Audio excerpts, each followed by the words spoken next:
మధ్యప్రదేశ్కు చెందిన సవితా ప్రధాన్ జీవిత కథ ఇప్పుడు ఎంతో మందికి స్ఫూర్తిగా మారుతుంది.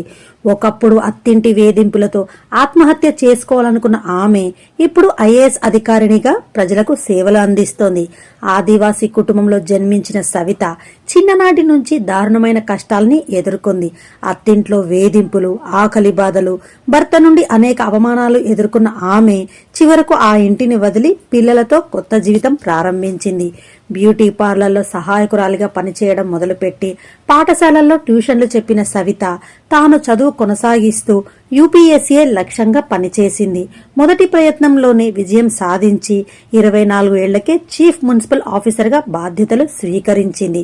తన జీవితం నుండి గ్రహించిన పాఠాలతో ఇతర ఆడబిడ్డల్ని ప్రోత్సహించేందుకు హిమ్మత్ వాలీ లడ్కియా పేరుతో యూట్యూబ్ ఛానల్ను ప్రారంభించింది. తాను అనుభవించిన బాధలు, విజయం సాధించిన విధానం గురించి షేర్ చేస్తూ ఎంతో మందికి ధైర్యాన్నిచ్చే ప్రయత్నం చేస్తోంది సవిత. ఈ రోజు ఆమె కథ నేటి తరం యువతికి స్ఫూర్తిదాయకం.